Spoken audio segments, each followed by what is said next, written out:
Water pollution के question first है, बहुत अधिक फ्लोराइड युक्त पानी पीने से स्वास्थ्य पर क्या प्रभाव पड़ता है? ए. Fluorosis, B. दांत दर्द, सी. फेफड़ों की बीमारी, डी. आंतों में संक्रमण। तो बहुत अधिक फ्लोराइड युक्त पानी पीने से स्वास्थ्य पर प्रभाव पड़ता है फ्लोरोसिस का। आंसर ए सही है। फ्लोरोसिस, जिसे डेंटल फ्लोरोसिस भी कहा जाता है, यह ऐसी स्थिति जो बहुत अधिक फ्लोराइड के संपर्क में आने के परिणाम स्वरूप छोटे बच्चों में दांतों के इनेमल की उपस्थिति को बदल देती है।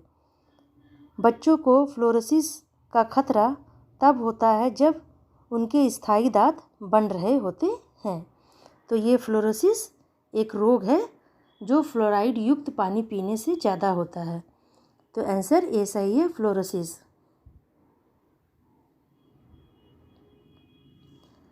क्वेश्चन सेकंड है, क्लोरोफ्लोरोकार्बन नामक गैर ज्वलनशील यौगिकों का आमतौर पर उपयोग किया जाता है। क्लोरोफ्लोरोकार्बन यानी CFC गैस CFC का आमतौर पर उपयोग किया जाता है। कहाँ पर? ए. इत्र, B. Refrigerator, C. Air conditioner, D. ऊपर के सभी। तो CFC का उपयोग आमतौर पर इत्र, रेफ्रिजरेटर, एयर कंडीशनर ये सभी में किया जाता है, यानी आंसर डी सही है, सभी में।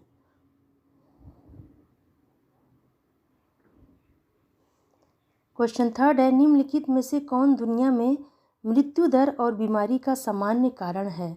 मृत्यु दर और बीमारी का सामान्य कारण है ए. जल प्रदूषण, बी. रेडियोधर्मी प्रदूषण, सी. वायु प्रदूषण, डी. मिट्टी का प्रदूषण। तो जल प्रदूषण होगा आंसर, यानी आंसर ए सही है, जल प्रदूषण। जल प्रदूषण मृत्यु दर और बीमारी का सामान्य कारण है। Answer A is right, answer A सही है, जल प्रदूषण। क्वेश्चन नंबर फोर्थ है, शब्द सीवेज प्रदूषण के कारण न्यूट्रोफिकेशन किस प्रक्रिया को संदर्भित करता है? यानी सीवेज प्रदूषण के कारण न्यूट्रोफिकेशन किस प्रक्रिया को संदर्भित करता है? ए. मीठे पानी के निकायों का पोषक तत्व संवर्धन, बी. मीठे जल निकायों के पोषक तत्वों की कमी, सी. मीठे जल निकायों में जहरीले रासायनिक संचय, या डी, ये डी है, मीठे पानी के निकायों में भारी धातु का संचय। तो मीठे पानी के निकायों का पोषक तत्व संवर्धन। तो आंसर ए सही है। न्यूट्रोफिकेशन किस प्रक्रिया को संदर्भित करता है? मीठे पानी के निकायों का पोषक तत्व संवर्धन को संदर्भित करता है। आंसर ए सही है। ओके।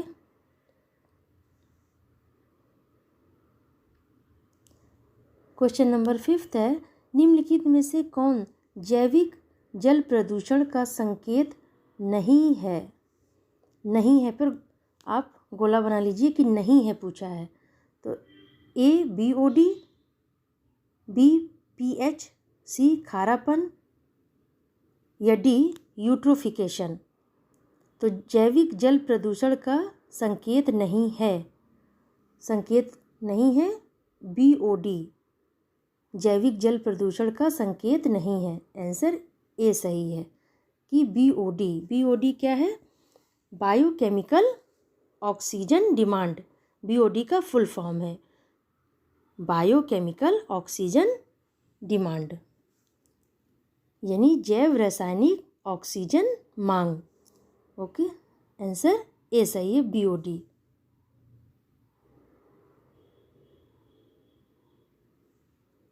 क्वेश्चन नंबर सिक्स्थ है, ब्लू बेबी सिंड्रोम की उपस्थिति किसकी उपस्थिति के कारण होती है? ए. पीने के पानी में अतिरिक्त सल्फेट, बी. पीने के पानी में अतिरिक्त क्लोरीन, सी. पीने के पानी में अतिरिक्त भारी धातु, डी. पीने के पानी में अतिरिक्त नाइट्रेट। तो ब्लू बेबी सिंड्रोम की उपस्थिति किसकी उपस्थिति के कारण होती है? पीने के पानी में अतिरिक्त नाइट्रेट, आंसर डी सही है कि पीने के पानी में अतिरिक्त नाइट्रेट यानी नाइट्रेट की अधिकता, अतिरिक्त मतलब अधिकता। ओके, आंसर डी सही है।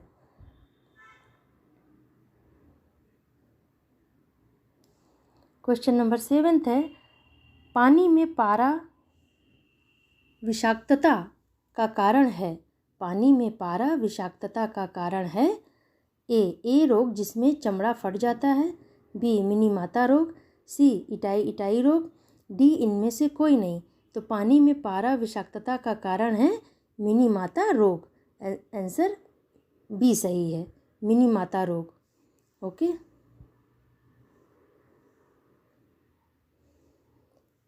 क्वेश्चन नंबर 8 है, इटाई रोग का कारण बनने वाला विष है। इटाई रोग का कारण बनने वाला विष है ए पीवी विषाक्तता, बी सीडी विषाक्तता, विषाक्तता मतलब विष यानी पॉइजन, सी एचजी विषाक्तता, डी क्यू विषाक्तता। तो इटाई रोग का कारण बनने वाला विष है सीडी विषाक्तता। आंसर बी सही है, सीडी विषाक्तता। ओके, क्वेश्चन नंबर 9 है, निम्नलिखित में से कौन सा कारक जल प्रदूषण का प्राथमिक कारण है। जल प्रदूषण का प्राथमिक कारण है कौन? ए वनीकरण, बी तेल रिफाइनरियों, सी कागज के कारखाने, डी बी और सी दोनों।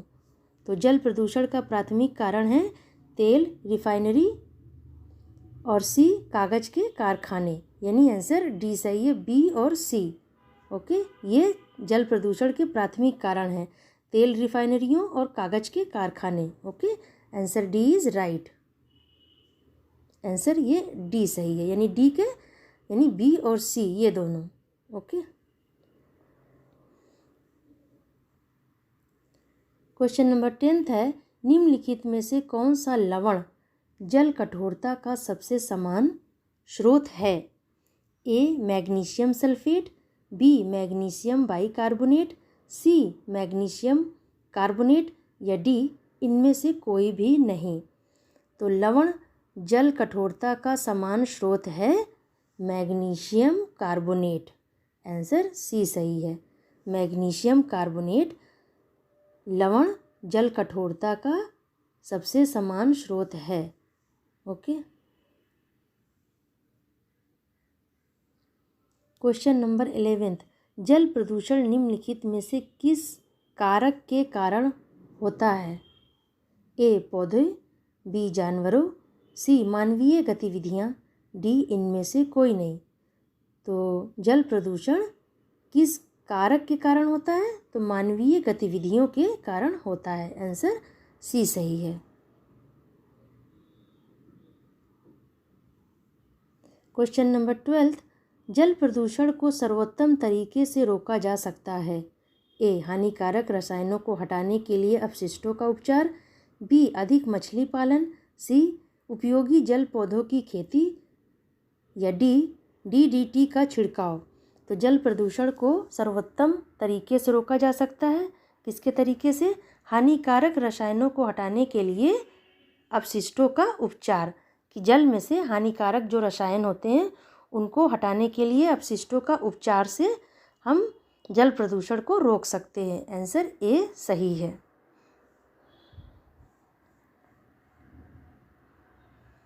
क्वेश्चन नंबर 13, मिनीमाता रोग एक प्रदूषण से संबंधित रोग है जिसमें ए समुद्र में गिरा तेल, बी वातावरण में आर्सेनिक का संचय, डी मछली पकड़ने के पानी में औद्योगिक अपशिष्ट पारा छोड़ना, सी मानव जैविक कचरे को पीने के पानी में छोड़ देना। तो मिनीमाता रोग एक प्रदूषण से संबंधित रोग है। तो कैसे होता है? मछली पकड़ने के पानी में औद्योगिक अपशिष्ट पारा छोड़ना। तो मिनीमाता रोग पानी में पारा छोड़ने से होता है। जो पारा है मछलियाँ उनका सेवन कर लेती हैं और वो फिर मछलियाँ इंसान खाते हैं, जिससे मिनीमाता रोग होता है। तो आंसर डी सही है।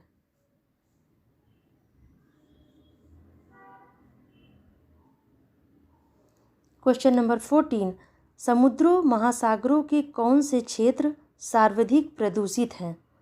ए मुहाने, बी तटीय, सी समुद्र की गहराई, डी मूंगे की चट्टानें।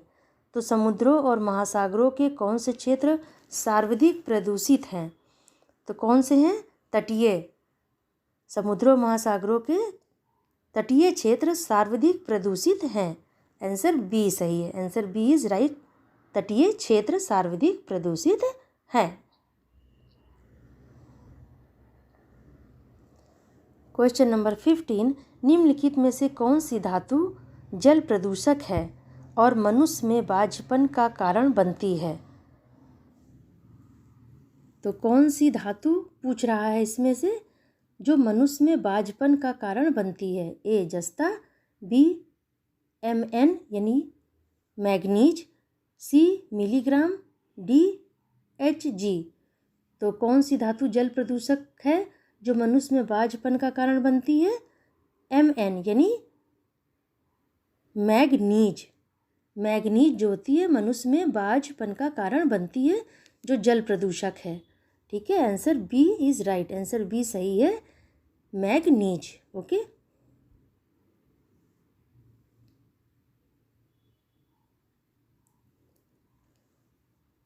क्वेश्चन नंबर 16, भारत सरकार ने जल प्रदूषण की रोकथाम और नियंत्रण अधिनियम कब पारित किया था? ए 1999 में, बी 1974 में, सी 1896 में या डी 2010। तो भारत सरकार ने जल प्रदूषण की रोकथाम और नियंत्रण अधिनियम कब पारित किया? 1974 में यानी 1974 में। आंसर बी सही है। 1974 यानी 1974 में भारत सरकार ने जल प्रदूषण की रोकथाम और नियंत्रण अधिनियम पारित किया 1974 में। Answer B is right.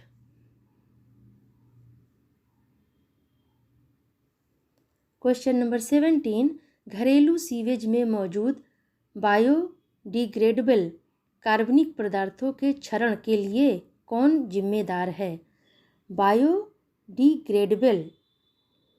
Biodegradable जो वो कचरा है जो प्राकृतिक तरीके से सड़ जाता है। क्षरण मतलब विनाश, नष्ट हो जाना।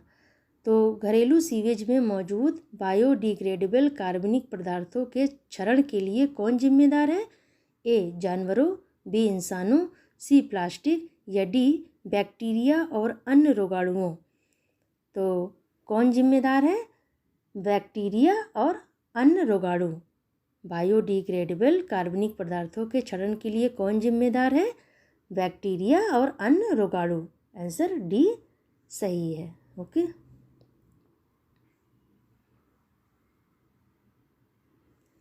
क्वेश्चन नंबर 18, किस सीवेज में बायोडिग्रेडेबल अपशिष्ट जैसे कार्बनिक पदार्थ होते हैं?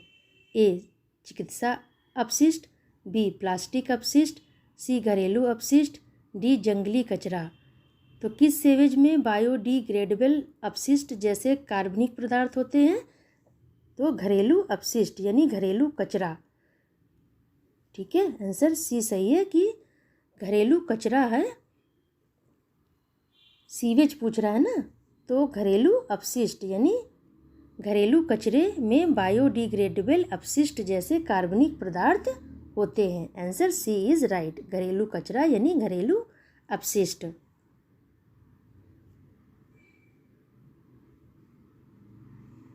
क्वेश्चन नंबर 20, BOD और COD का क्या अर्थ है? ए जैविक ऑक्सीजन मांग और रासायनिक ऑक्सीजन मांग, बी रासायनिक ऑक्सीजन की मांग और जैविक ऑक्सीजन की मांग, या सी बॉटनिकल ऑक्सीजन डिमांड और केमिकल ऑक्सीजन डिमांड, या डी बेसिक ऑक्सीजन डिमांड और केमिकल ऑक्सीजन डिमांड। तो BOD और COD का क्या अर्थ है? जैविक ऑक्सीजन की मांग और रासायनिक ऑक्सीजन की मांग।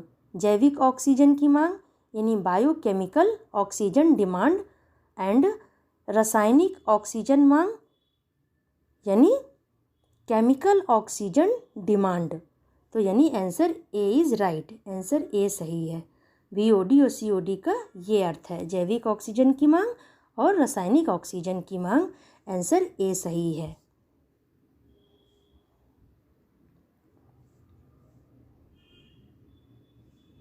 क्वेश्चन नंबर 21, निम्न में से कौन उच्च बीओडी का प्रभाव है? बीओडी यानी biochemical oxygen demand.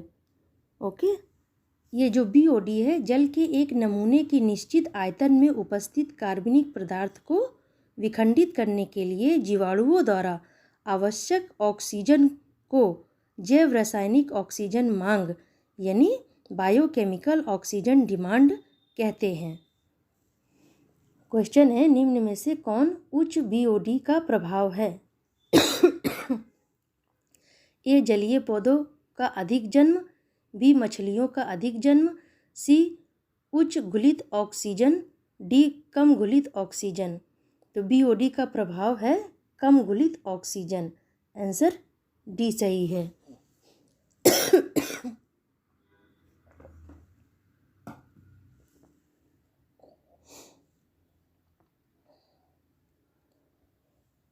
Question number 22, BOD का फुल फॉर्म क्या है? जो मैंने अभी पहले बताया कि बीओडी का फुल फॉर्म क्या है। ए जैविक ओजोन मांग, बी जैविक ऑक्सीजन की मांग, सी जैविक रासायनिक की मांग या डी जैविक ऑक्सीजन की कमी। तो बीओडी का फुल फॉर्म मैं पहले बता चुकी हूँ, फिर बता रही हूँ कि बीओडी का फुल फॉर्म क्या है। बीओडी का फुल फॉर्म है जैविक ऑक्सीजन की मांग, biochemical oxygen demand. Okay, B सही है आंसर। जैविक ऑक्सीजन की मांग बीओडी का फुल फॉर्म है। Answer B is right.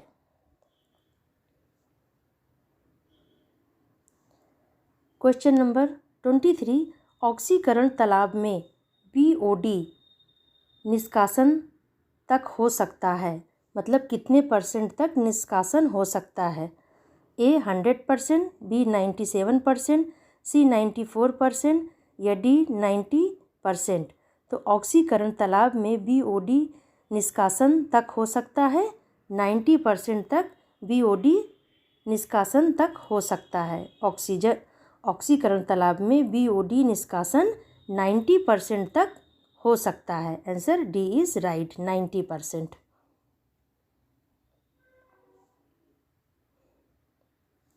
Question number 24, sewage के पानी को किस क्रिया द्वारा पुनर्चक्रण के लिए शुद्ध किया जा सकता है? सीवेज के पानी को किस क्रिया द्वारा? तो ए जल वनस्पति, बी पेंसिलिन, सी सूक्ष्मजीवों, डी मछलियों का वर्ग। तो किस क्रिया द्वारा पुनर्चक्रण के लिए शुद्ध किया जा सकता है सीवेज के पानी को? सूक्ष्म जीवों द्वारा, यानी आंसर सी इज़ राइट। सूक्ष्म जीवों क्रिया द्वारा पुनर्चक्रण के लिए शुद्ध किया जा सकता है सीवेज के पानी को, सूक्ष्म जीवों द्वारा। Answer C is right, answer C सही है, सूक्ष्म जीवों।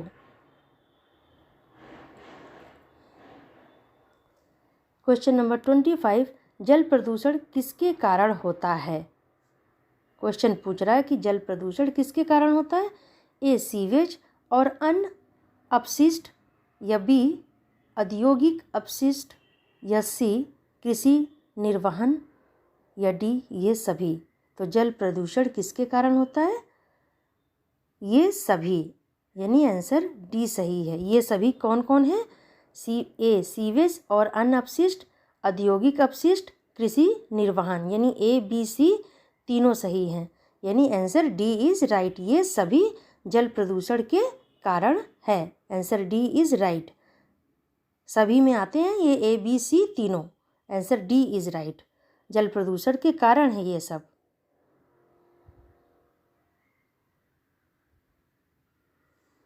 क्वेश्चन नंबर 26, निम्नलिखित में से कौन सा जल जनित रोग है?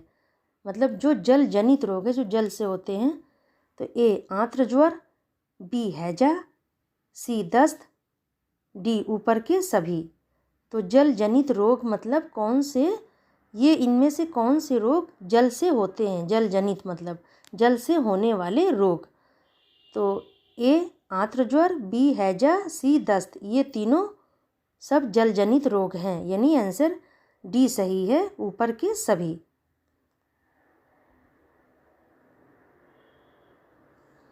Question number 27, total dissolved solids यानी TDS को निम्न विधि से कम किया जा सकता है। TDS को निम्न विधि से कम किया जा सकता है। ए आसवन, बी विपरीत परासरण, सी आयन विनिमय या डी ऊपर के सभी।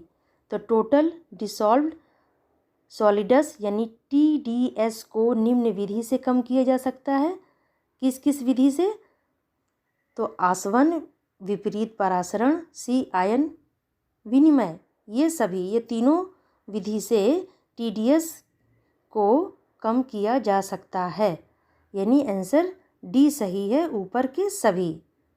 इस विधि से TDS को कम किया जा सकता है, तो आंसर डी सही होगा, ऊपर के सभी।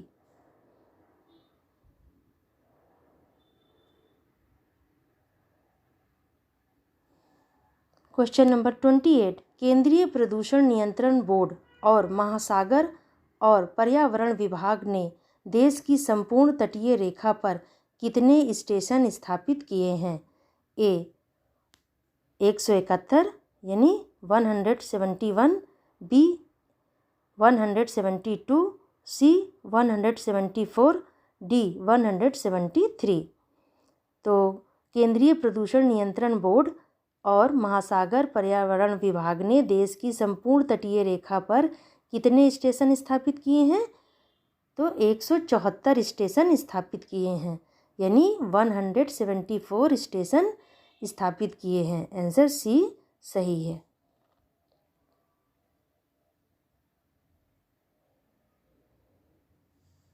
क्वेश्चन नंबर 29, GAP का पूर्ण स्वरूप क्या है? GAP का पूर्ण स्वरूप क्या है, यानी GAP का फुल फॉर्म क्या है? ए गंगा कार्रवाई पूर्ण वितरण, बी गंगा प्रभावित योजना, सी गंगा पूर्व वितरण प्रभावित या डी गंगा एक्शन प्लान। तो GAP का फुल फॉर्म है, यानी पूर्ण रूप है Ganga action plan. Answer D is right, answer D सही है कि GAP का फुल फॉर्म है गंगा एक्शन प्लान। जी से गंगा, ए से एक्शन हो गया और पी से प्लान हो गया, तो GAP का full form Ganga action plan है। Answer D is right, answer D सही है, गंगा एक्शन प्लान।